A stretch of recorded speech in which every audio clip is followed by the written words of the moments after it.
Somos la iglesia Dios está formando un pueblo.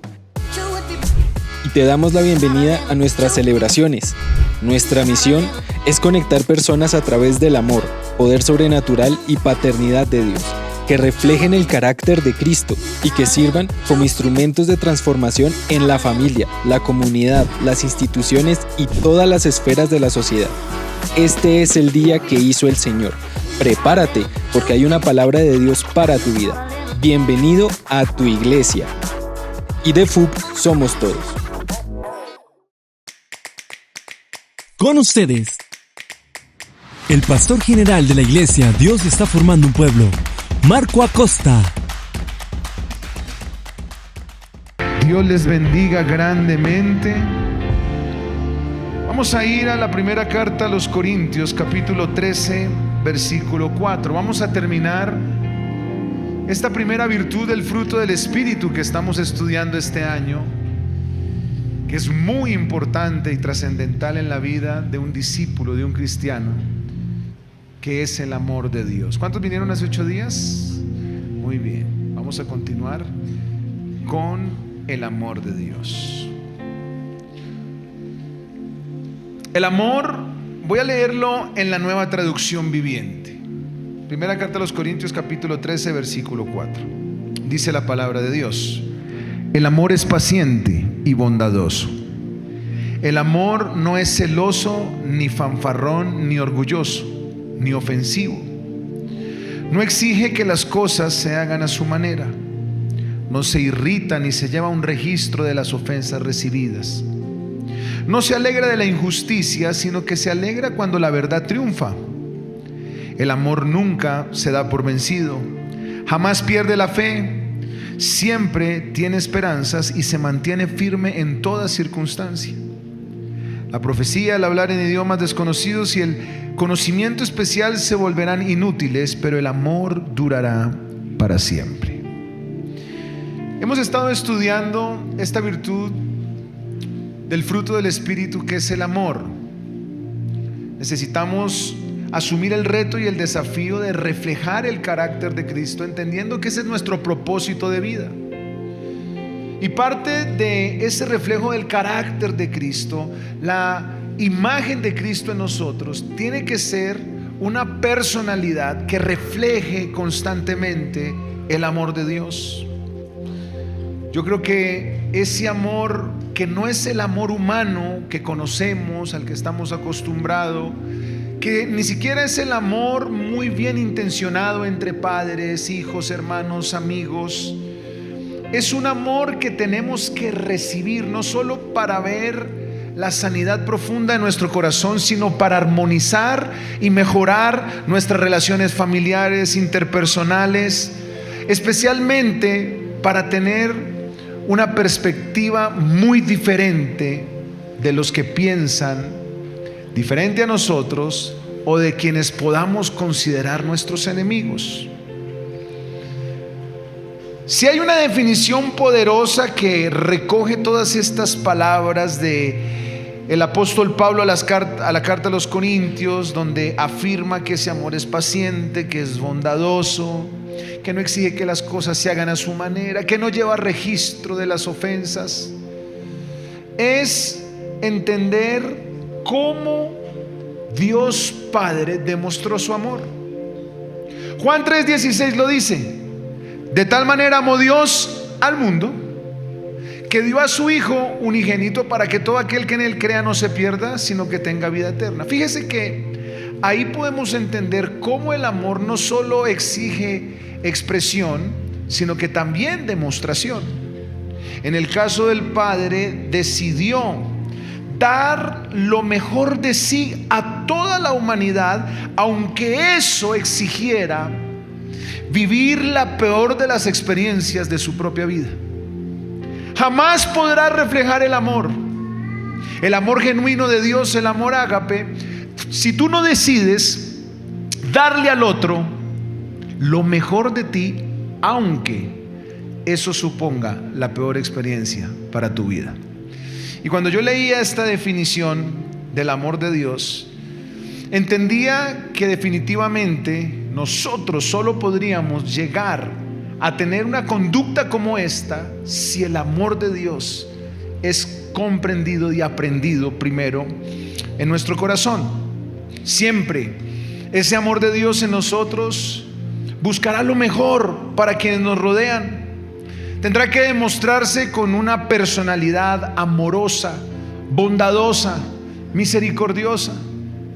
Y creo sin duda alguna que esa virtud del fruto del Espíritu, que es el amor, en cada uno de nosotros traería una restauración, reconciliación, sanidad profunda al interior de las familias, que es lo que tanto necesita nuestra sociedad y nuestra nación. Así que quiero cerrar este tema del amor, pero además dejarles una conclusión de una madre en la Biblia que con el amor de Dios permitió dar a luz una generación de libertad y de bendición. ¿Cuántas madres creen que sus generaciones serán generaciones de libertad y de bendición?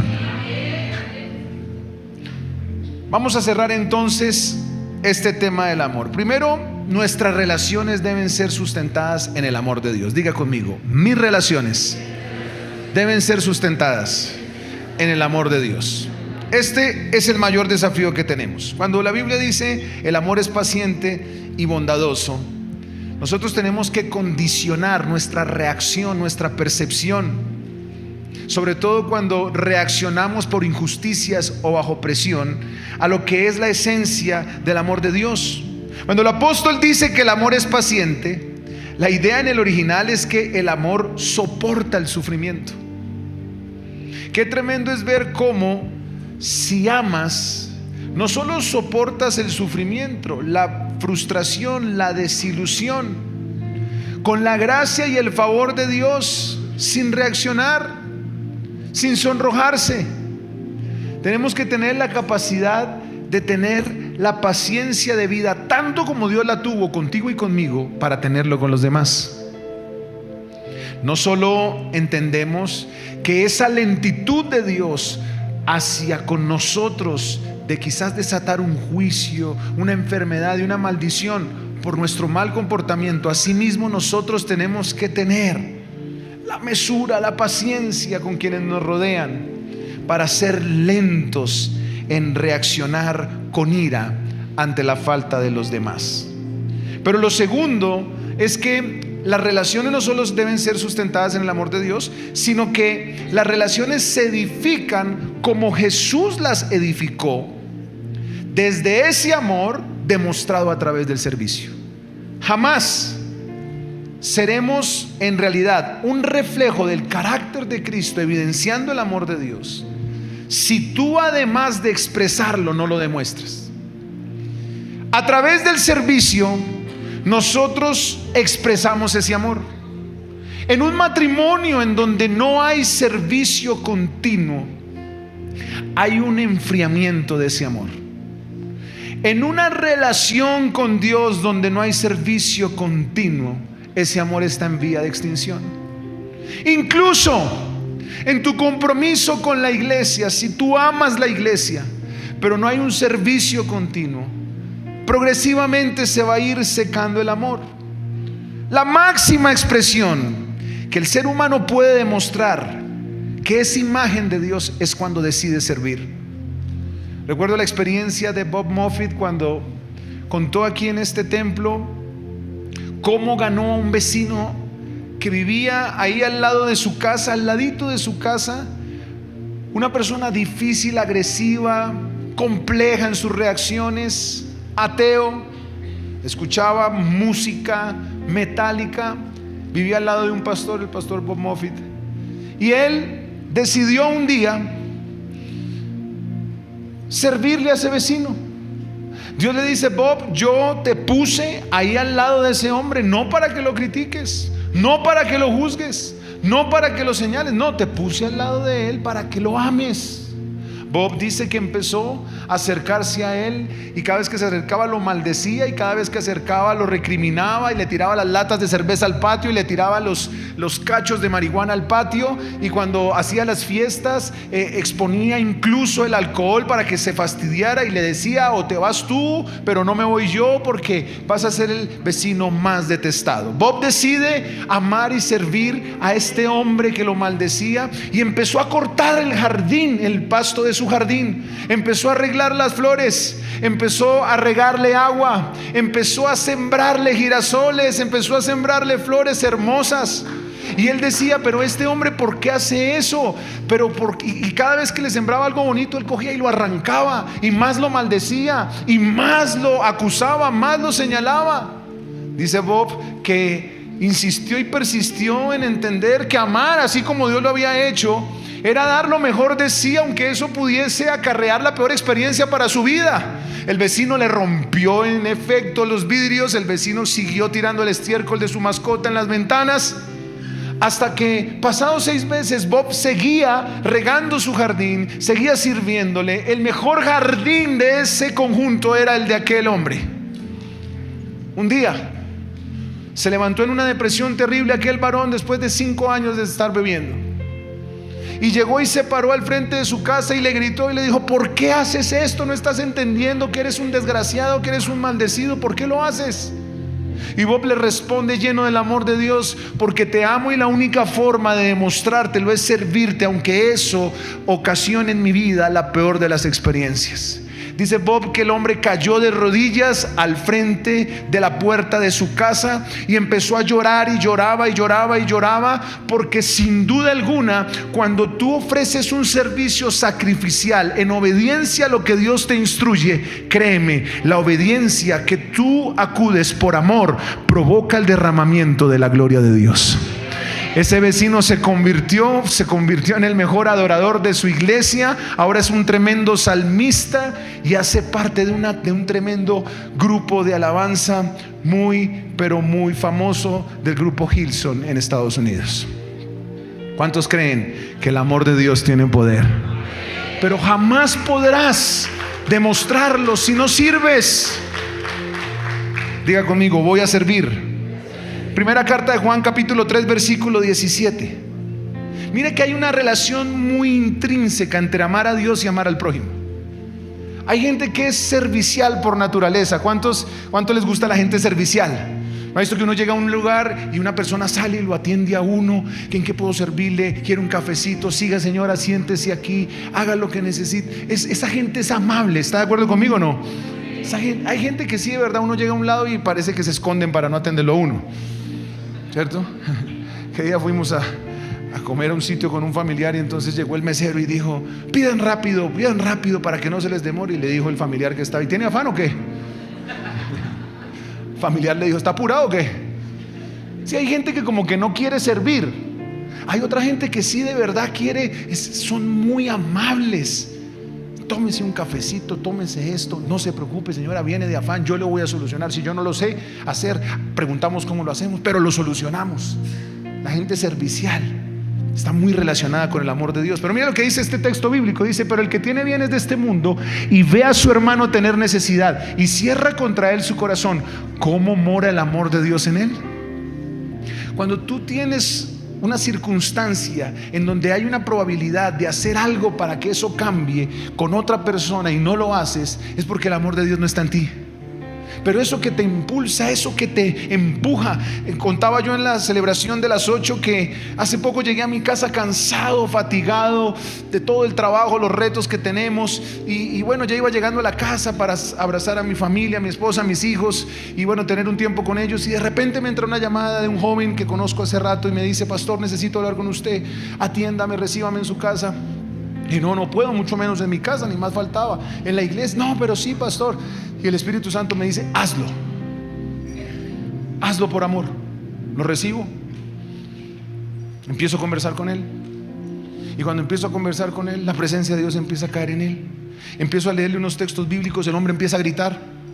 Empieza a orar, empieza a confesar su pecado, empieza a decir: la culpa ha sido mía, yo necesito restaurar con Dios, yo necesito restaurar y restablecer mi relación con Dios. Y yo no le, yo le di un par de consejos, y ya como un poco cansado iba a dar el consejo famoso de todo pastor. Su problema es que se apartó de la presencia de Dios. Ese es el mejor consejo, ¿no? Todos lo damos, digan amén los pastores. ¿Cuál fue su problema? Se apartó de la presencia de Dios, chao, ni versículo sacó. Pero cuando yo empecé a conversar con él, el solo hecho de haber dado la milla extra por obediencia a una instrucción de Dios sustentada en el amor, cuando tú obedeces algo, yo no sé si te ha pasado que sientes que hay una persona que necesita algo y como que hay un impulso a hacerlo, pero como que no sabes si hacerlo o no. Mira, cuando tú obedezcas esos impulsos sustentados en el amor de Dios, hazlo. Porque todo lo que se motiva por el amor de Dios tiene una poderosa manifestación de la gloria del Señor.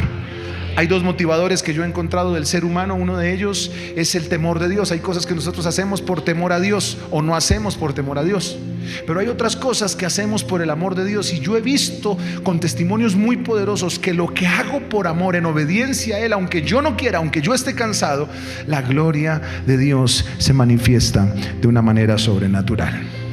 ¿Cuántos dicen amén? Número 3, para amar como Dios ama, tienes que renunciar al enemigo del amor. Se llama orgullo y egoísmo. Si hay algo que se va a oponer para que no manifiestes esta virtud, que recuerda es consecuencia de caminar en el Espíritu, es el orgullo. Muy sencillo. El orgullo pregunta cómo lucimos en lugar de preguntar cómo se sienten los demás. El orgullo jamás va a sentir sensibilidad por lo que pasa en su entorno si tú estás bien. El orgullo divide, contienda, pelea, discusión. El amor une. El orgullo crea enemigos. El amor hace que el enemigo se convierta en amigo. El orgullo jamás pensará en una oferta sacrificial. El orgullo siempre quiere gloria y exaltación. El amor lava los pies de los demás. El orgullo quiere que le laven los pies. El orgullo pelea para ganar. El amor asume la pérdida. Incluso está dispuesto a perder el argumento, la comodidad, el dinero, la posición por el bien del otro. ¿Cuántos creen que necesitamos el amor de Dios? Pero ese amor de Dios en la Biblia se necesita en las madres. ¿Cuántas madres hay acá? Tú necesitas desarrollar esta virtud del amor, mamá, y este va a ser tu mejor regalo. Y vi una mujer muy, pero muy tremenda, que poco se menciona en la Biblia. Su nombre es Jocabed, la madre de nada más y nada menos que el gran libertador de la historia del pueblo de Israel, Moisés. Rápidamente le voy a mostrar cómo el amor de Dios se reflejó en ella. Éxodo capítulo 2, y con esto termino. Éxodo capítulo 2. Moisés nace en un contexto difícil. Era el hijo menor de padres creyentes, Amram y Jocabed. Nace en un contexto en el que, al ser el primogénito de su familia, tenía que obedecer su familia una sentencia de muerte. El río Nilo era el instrumento del diablo para destruir toda una generación que se convertía en una amenaza para los ciudadanos de Egipto. Preservar la vida de aquel varón era un riesgo, porque era casi que ir en contra de la cultura de su momento. Amram y Jocabed, padres creyentes, aparecen en el panteón de la fe en Hebreos capítulo 11 versículo 23. Dice que por la fe Moisés, cuando nació, fue escondido por sus padres por 3 meses porque le vieron niño hermoso y no temieron el decreto del rey. Vamos a ver qué pasó. Éxodo capítulo 2 versículo 1. Un varón de la familia de Leví fue y tomó por mujer a una hija de Leví, la que concibió y dio luz a un hijo. Y viéndole que era hermoso, ¿qué pasó cuando nació el bebé? ¿Qué le pasó a la mamá? ¿Vio que su hijo qué? Viéndole que era hermoso, le tuvo escondido por 3 meses.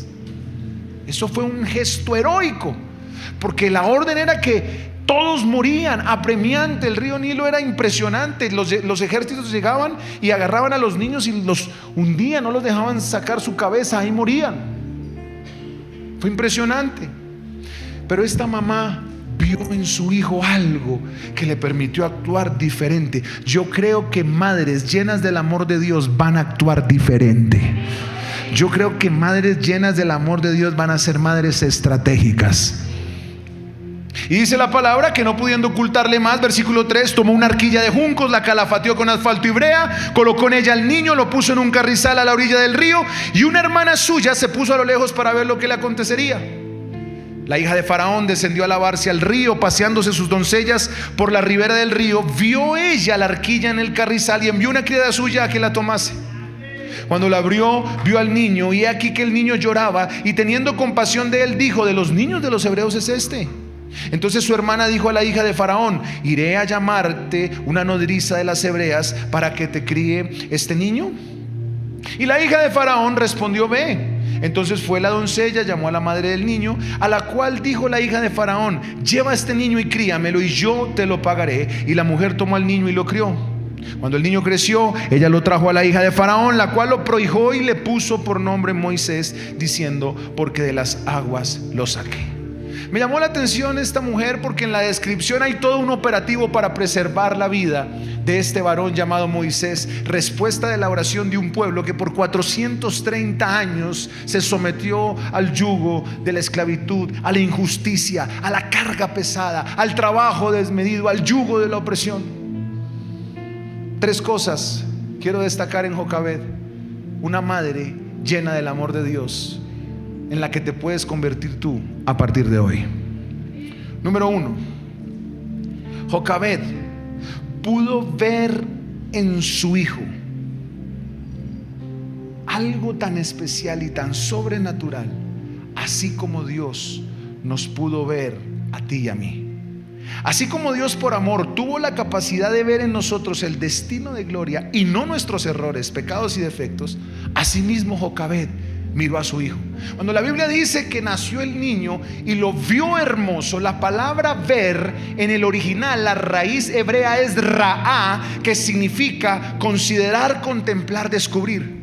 Ella no vio al niño como podría cualquier madre enternecida: ay, qué belleza, mire, tiene las ñatas del papá, es igualito, mírelo tan lindo, es los ojitos. No, ella trascendió de lo físico, de lo hermoso, de lo tierno, y se dio cuenta en una percepción espiritual que solo se puede tener por el amor de Dios en el corazón, que ese varón iba a ser un tremendo libertador, que ese varón iba a ser una promesa de Dios. Cuando aquella mujer Jocabed lo tuvo sobre sus brazos, ella dijo: wow, aquí no hay un niño lindo chiquitico, aquí está la respuesta de la oración, del clamor de un pueblo por años para sacar al pueblo a aquella tierra que Jehová Dios juró a nuestros padres. Lo que te estoy tratando de decir, mamá, es que cuando el amor de Dios se derrama en tu corazón, jamás verás a tu hijo como un estorbo, jamás verás a tu hijo como un rebelde, jamás verás a tu hijo como un vicioso. No, vas a aprender a ver, como consecuencia del amor de Dios en tu corazón,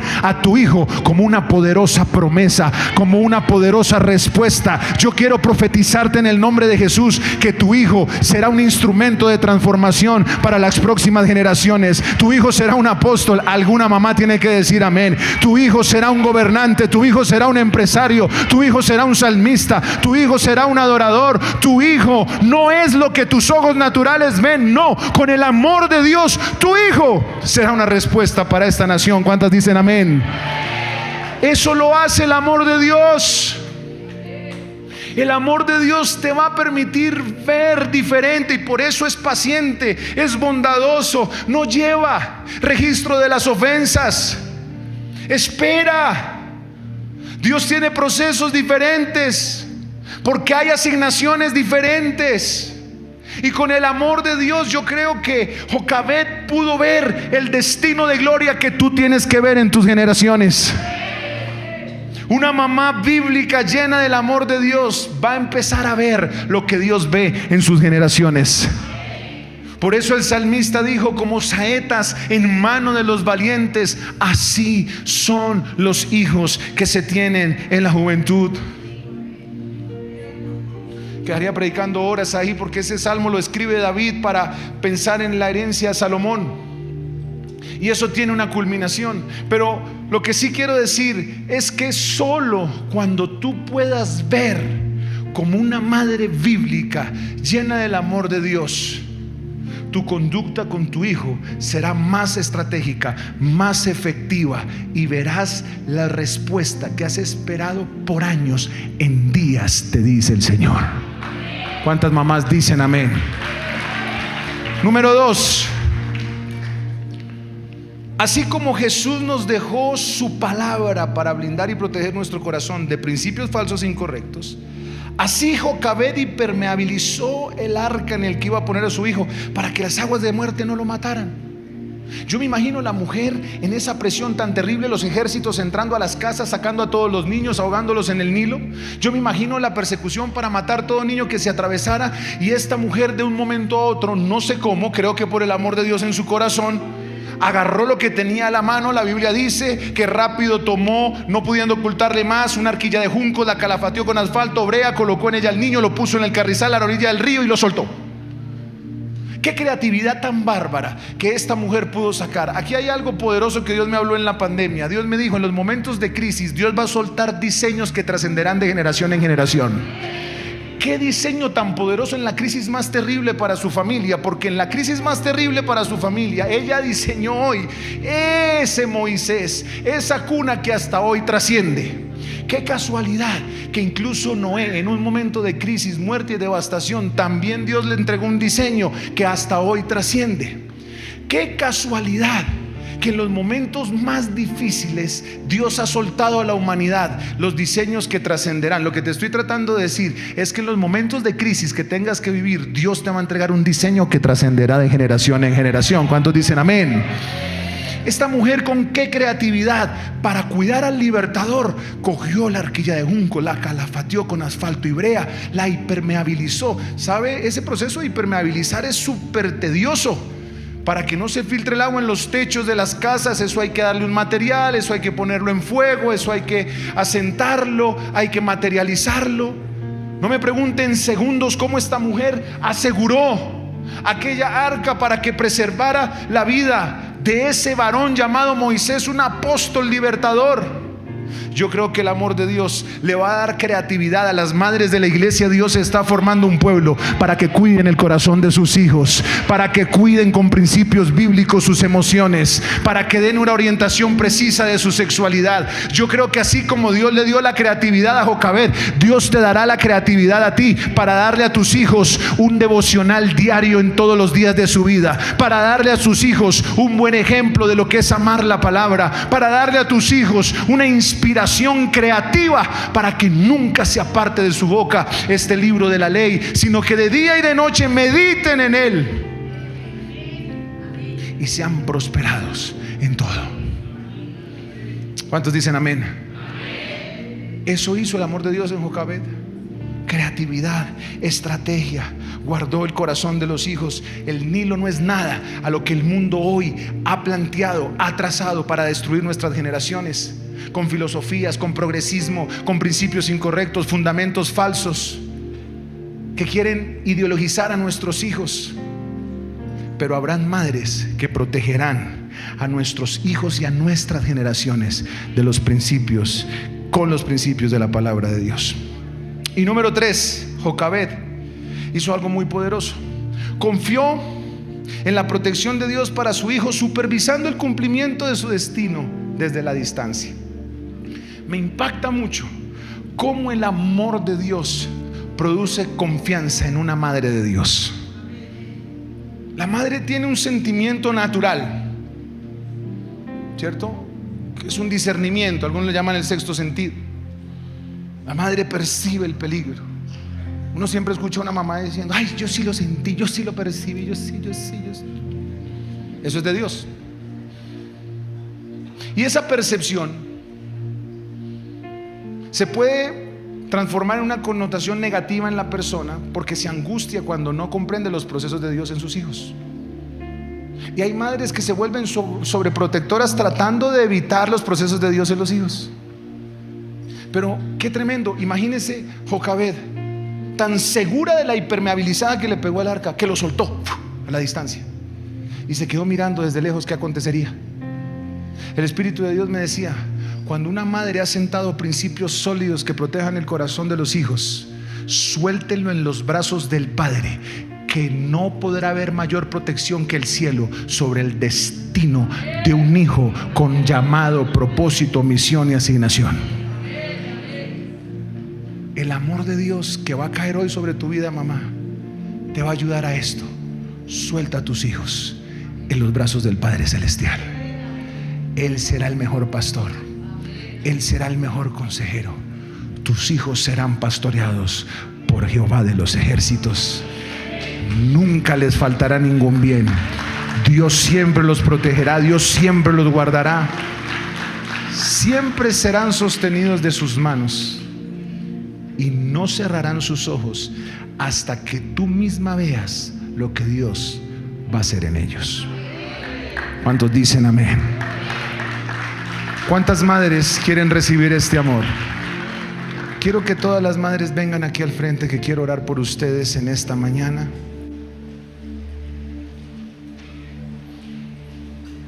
Vamos a orar. Ya no hay tiempo ahorita de angustiarnos. Es verdad que hacen falta nuestras madres, es verdad que algunas se nos adelantaron, que están en el cielo, y bueno, que el Espíritu de Dios nos consuele al no tener nuestras madres. Pero ahora tenemos un reto gigante, que ustedes son madres vivas presentes. Necesitan el amor de Dios, necesitan el amor estratégico de aquella Jocabed que de manera oportuna, vehemente, decidida, dio a luz una generación de liberación. Madre, tienes que saber que tu conducta no es conforme a tus sentimientos y a tus emociones. Tu conducta es conforme a tu asignación y a la asignación del cielo en tu vida, que es dar a luz hijos que sean instrumentos de transformación. Decía yo esta mañana que en la selva el gobierno se establece por capacidad de fuerza y autoridad. El rey es el león. Pero qué casualidad que en la selva el león nunca caza. Qué casualidad que el rey, que es el león, ni pelea. La leona es la que caza la presa. El rey ejerce un rugido de autoridad, pero la mujer hace un gemido, la leona, para que en el desarrollo de su gemido su olfato se sensibilice para ver cuál es el enemigo que rodea la manada. Mientras el león ruge generando terror y autoridad, la mujer gime para oler, discernir, percibir los enemigos de su casa, de su familia, de sus hijos, de su esposo. Yo lo que creo es que una mujer como Jocabed no solo pudo percibir el destino de su hijo, no solo pudo impermeabilizarlo en el lugar correcto, no solo pudo soltarlo en los brazos del Padre. Una mujer bíblica como Jocabed pudo darse cuenta de que la muerte iba a quitarle el destino a su hijo, y la sacó de su vida, de su casa y aún de su nación. Tienes que ser una leona llena del amor de Dios para actuar de manera bíblica con las generaciones que Dios te confió. Somos la iglesia Dios está formando un pueblo. Y te damos la bienvenida a nuestras celebraciones. Nuestra misión es conectar personas a través del amor, poder sobrenatural y paternidad de Dios, que reflejen el carácter de Cristo y que sirvan como instrumentos de transformación en la familia, la comunidad, las instituciones y todas las esferas de la sociedad. Este es el día que hizo el Señor. Prepárate, porque hay una palabra de Dios para tu vida. Bienvenido a tu iglesia. Y de FUB somos todos.